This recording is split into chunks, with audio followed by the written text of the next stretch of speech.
এই যে দেখুন, সকাল সন্ধ্যে চায়ের সঙ্গে খাওয়ার জন্য বাড়িতেই যদি এত সুন্দর বিস্কিট বানিয়ে নেওয়া যায় তাহলে কিন্তু আর দোকান থেকে কিনে খেতে হবে না। কত সুন্দর হয়েছে বিস্কিটগুলো দেখুন, একদম খাস্তা আর মুচমুচে।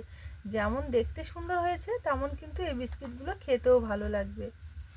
প্রত্যেকটা বিস্কিট কতটা সুন্দর লাগছে দেখতে, দেখেই মন চাইছে খেতে। একদম খাস্তা আর মুচমুচে। ঘরে থাকা দুটি উপকরণে খুব সুন্দরভাবে কিন্তু এই বিস্কিটটা বানিয়ে নেওয়া। প্রত্যেকটা বিস্কিট কিন্তু দারুণ হয়েছে। আমার মতো করে ঠিক একবার হলো এই বিস্কিটটা বানিয়ে দেখুন, কথা দিচ্ছি আপনাদের অনেক বেশি ভালো লাগবে খেতে। অনেক দিন পর্যন্ত ঘরে রেখেও আপনারা এই বিস্কিটগুলো খেতে পারবেন। নমস্কার বন্ধুরা, নতুন পর্ব দেখার জন্য আপনাদের সকলকে জানাই স্বাগত কাজলি ভিলেজ ফুড রান্নাঘরে। আজকে খুবই সহজভাবে হাতের কাছে থাকা 2-3টি উপকরণ দিয়ে খাস্তা মুচমুচে বিস্কিট বানিয়ে দেখাবো। আপনারা চা বসিয়েও কিন্তু হাতে যদি 20 থেকে 25 মিনিট সময় থাকে তাহলে কিন্তু ঝটপটভাবে এই বিস্কিটটা বানিয়ে নিতে পারবেন, আর খেতে কিন্তু দারুণ লাগে। তাহলে চলুন, আশা করছি আজকের রেসিপিটি আপনাদের কাছে অনেক বেশি ভালো লাগবে। চ্যানেলে নতুন বন্ধু হয়ে থাকলে সবার আগে চ্যানেলটি সাবস্ক্রাইব করে পাশে থাকা বেল আইকনটি ক্লিক করবেন, যাতে সবার আগে নোটিফিকেশনগুলো আপনাদের কাছে পৌঁছে যায়। আর যারা ফেসবুক পেজ থেকে দেখছেন, পেজটা অবশ্যই একবার ফলো করবেন। বিস্কিট বানানোর জন্য সবার প্রথমে এখানে একটা মিক্সি জার নিয়েছি। এবার এই মিক্সি জারের মধ্যে নিয়ে নেব এই ছোট বাটি মেপে 1 বাটি সুজি। 1 বাটি সুজির জন্য নিয়ে নেব হাফ বাটি চিনি। চিনিটাও মিক্সি জারের মধ্যে নিয়ে নেব। এবারে বিস্কিটের মধ্যে সুন্দর ফ্লেভারের জন্য 2টো ছোট এলাচ নিয়ে নেব, এতে করে খুব সুন্দর ফ্লেভার আসবে। ঢাকনা লাগিয়ে খুব ভালো করে একটু মিক্সিতে ঘুরিয়ে নেব। এখানে খুব সুন্দরভাবে মিক্সিতে ঘুরিয়ে পাউডার তৈরি করে নিয়েছি, তবে হালকা একটু কিন্তু খসখসে ভাব থাকবে, এতে করে কিন্তু কোনো রকমের অসুবিধা হবে না। একদম যে ফাইন পাউডার তৈরি করে নিতে হবে এমনটা কিন্তু না। এবারে এখানে একটা বাটি নিয়ে নেব। এবারে এই বড় বাটিতে নিয়ে নেব এই ছোট বাটি মেপে হাফ বাটি সাদা তেল, আর নিয়ে নেব ঠিক ততটাই জল।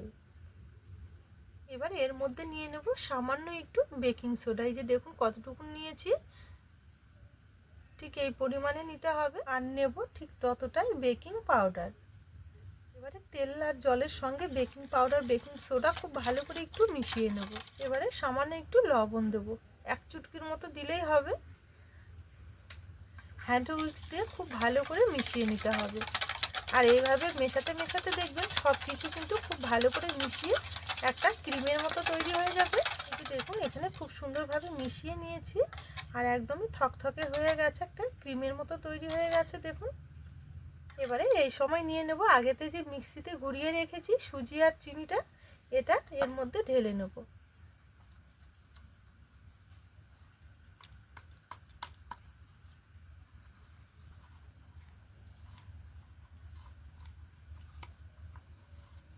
এবারে এর মধ্যে নিয়ে নেব 1 চামচ ময়দা। 1 চামচ নিলেই হবে। আর নেব 2 চামচ মতো গুঁড়ো দুধ। এই গুঁড়ো দুধটা দেওয়ার কারণে খেতে ভালো লাগবে। বিস্কিটগুলো হাতের কাছে থাকলে দেবেন, খেতে ভালো লাগবে। এবারে সমস্ত উপকরণগুলো দেওয়া হয়ে গেছে। এখানে সমস্ত উপকরণগুলো দেওয়া হয়ে গেছে। এবারে খুব ভালো করে মিশিয়ে নেব। এইভাবে একটু সময় নিয়ে ভালো করে ফেটিয়ে নিতে হবে। আর এখানে যেহেতু সুজি রয়েছে, এইভাবে ফেটাতে ফেটাতে দেখবেন সুজিটা কিন্তু অনেকটাই ভিজে গিয়ে ফুলে যাবে, আর ব্যাটারটাও কিন্তু অনেকটা ঘন হয়ে যাবে। এই ব্যাটারটা কিন্তু অবশ্যই 2 থেকে 3 মিনিট ভালো করে একটু ফেটিয়ে নেবেন। আর যত ভালো ফেটানো হবে বিস্কিটগুলো কিন্তু ততটাই সুন্দর তৈরি হবে, খেতেও ভালো লাগবে। অনেক দিন ঘরে রেখেও কিন্তু আপনারা খেতে পারবেন। এখানে আমি প্রায় 3 মিনিটের মতো ব্যাটারটা খুব ভালো করে ফেটিয়ে নিয়েছি, হয়ে গেছে। এবারে এটাকে একটু থালাতে ঢেকে রেস্টে রেখে দেবো, কারণ এখানে যেহেতু সুজি রয়েছে সুজিটাকে একটু রেস্ট পেতে দিতে হবে, তাহলে অনেকটাই সুন্দর হবে। এখানে প্রায় 10 থেকে 15 মিনিটের জন্য একটু রেস্টে রেখে দেব। এখানে ব্যাটারটা আমি প্রায় 15 মিনিটের জন্য একটু ঢেকে রেস্টে রেখে দিয়েছিলাম। আর সুজি থাকার জন্য দেখুন ব্যাটারটা কতটা ফুলে সফট হয়ে গেছে, আর অনেকটাই কিন্তু ফুলে গেছে। এইভাবে একটু পাতলা করে তৈরি করে রেখে দিলেও দেখবেন যেহেতু সুজি রয়েছে অনেকটাই কিন্তু ব্যাটারটা ঘন হয়ে যাবে, কারণ সুজিটা ফুলে অনেকটা বেড়ে যাবে। আবার একটু ভালো করে ফেটিয়ে নেব। এবারে এই ব্যাটারটাকে এক সাইডে রেখে দেবো। আজকের বিস্কিটগুলো তৈরি করার সুবিধার ক্ষেত্রে এই একটা তেলের প্যাকেট নিয়েছি, সাদা তেলের। এই প্যাকেটটার সাহায্যে তৈরি করব। তো প্যাকেটটা এবারে একটু কেটে নেব।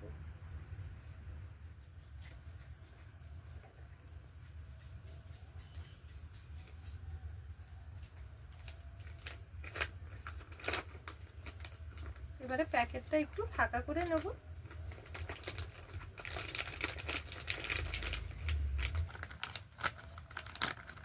এই যে দেখুন তেলের প্যাকেটটা এভাবে একটু মুড়িয়ে নিয়েছি। এবারে এখানে একটা গ্লাস নিয়েছি, গ্লাসের মধ্যে এইভাবে একটু বসিয়ে নেব। এতে করে ব্যাটারটা নিতে অনেকটাই সুবিধা হবে। এবারে প্যাকেটের মধ্যে ব্যাটারটা নিয়ে নেব।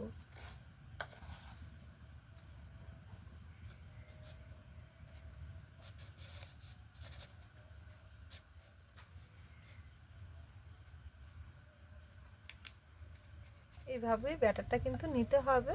বিস্কিটগুলো ব্রেড করে নেওয়ার জন্য এখানে একটা থালা ব্যবহার করছি। এবার এই থালাতে সামান্য একটু সাদা তেল লাগিয়ে নেব। আপনারা চাইলে কিন্তু ঘিটা দিয়েও লাগিয়ে নিতে পারেন। তেলটা ভালো করে থালাতে একটু চারদিকে লাগিয়ে নিতে হবে। তেলটা অবশ্যই একটু লাগিয়ে নেবেন, এতে করে দেখবেন বিস্কিটগুলো খুব তাড়াতাড়ি ব্রেড করে নেওয়ার পর ছেড়ে আসবে। এবারে এই ব্যাটারের প্যাকেটটা একটু কোনাকুনি করে কেটে নেব।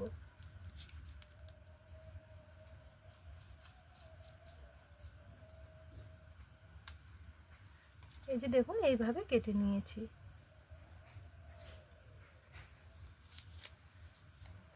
এবারে এটার সাহায্যে ব্যাটারটা বের করে নেব। ঠিক এইভাবে একটু করে নিতে হবে।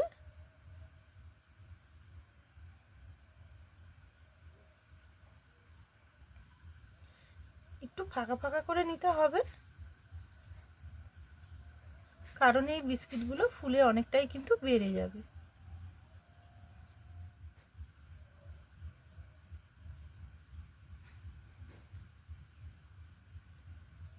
এইভাবে ব্যাটারটা থালার মধ্যে নিয়ে নেব। দেখুন এখানে ব্যাটারটা আমি খুব সুন্দরভাবে থালার মধ্যে শেপ দিয়ে নিয়েছি।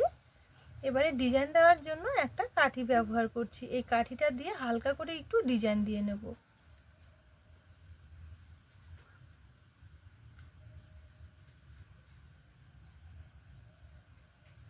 এখানে এইভাবে একটু ডিজাইন দিয়ে দিচ্ছি আমি। আপনারা চাইলে আপনাদের পছন্দ মতো যে কোনো ডিজাইন দিতে পারবেন।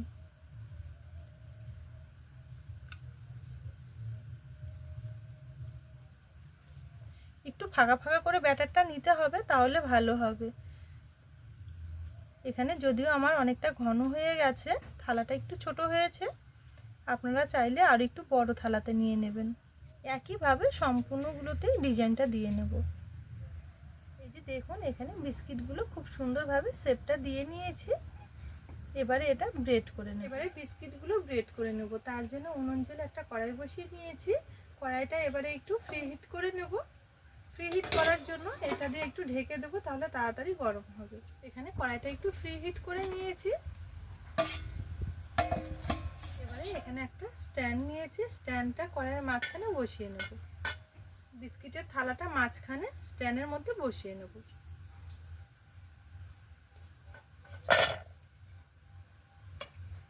এই পাত্রটাতে ঢেকে প্রায় 15 মিনিট আমি ব্রেড করে নেব। আর 15 মিনিটের মধ্যেই দেখবেন খুব সুন্দরভাবে বিস্কিটগুলো হয়ে যাবে। মানে বিস্কিটগুলো প্রায় আমি 15 মিনিট মতো ব্রেড করে নিয়েছি। এবার ঢাকা তুলে দেখে তারপরে নামিয়ে দেখুন এখানে বিস্কিটগুলো খুব সুন্দরভাবে ব্রেড হয়ে গেছে। তবে এখন একটু নরম রয়েছে। এটা যখন পুরোপুরি ঠান্ডা হয়ে যাবে তখন দেখবেন অনেকটাই কিন্তু শক্ত হয়ে যাবে, একদমই খাস্তা মুচমুচে হয়ে যাবে। সেই কারণে যখন দেখবেন এইরকম একটা কালার আসবে খুব সুন্দর, তখন নামিয়ে নিতে হবে। এবারে নামিয়ে নেব। এই যে দেখুন বিস্কিটগুলো নামিয়ে হালকা একটু ঠান্ডা করে নিয়েছি। এবারে একটা ছুরি দিয়ে এইভাবে একটু কেটে কেটে দেবো। যেহেতু বিস্কিটগুলো ফুলে গেছে অনেকটা, একটার সঙ্গে একটা লেগে গেছে, হালকা করে এইভাবে একটু ছুরি দিয়ে কেটে দেব। এবারে একটা একটা করে বিস্কিট থালার থেকে তুলে নেব। এই যে দেখুন বিস্কিটটা কতটা সুন্দর হয়েছে।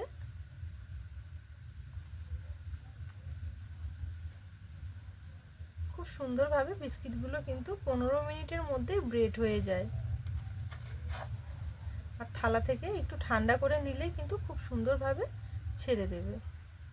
এই যে দেখুন কতটা খাস্তা হয়েছে বিস্কিটগুলো।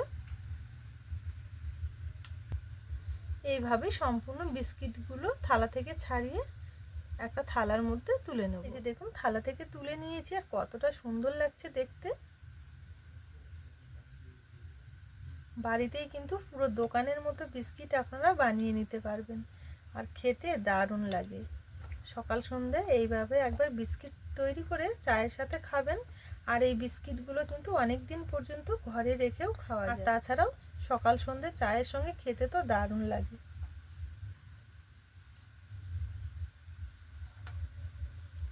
এই যে দেখুন কতগুলো বিস্কিট তৈরি করে নিয়েছি আর কতটা লোভনীয় লাগছে দেখতে, খেতেও কিন্তু দারুণ লাগে। তাহলে বন্ধুরা আজকের এই বিস্কিটের রেসিপি আপনাদের কেমন লেগেছে অবশ্যই একটা কমেন্ট করে জানাবেন। ভিডিও দেখে রেসিপি ভালো লেগে থাকলে চ্যানেলের পাশে সবসময়ের জন্য থাকবেন।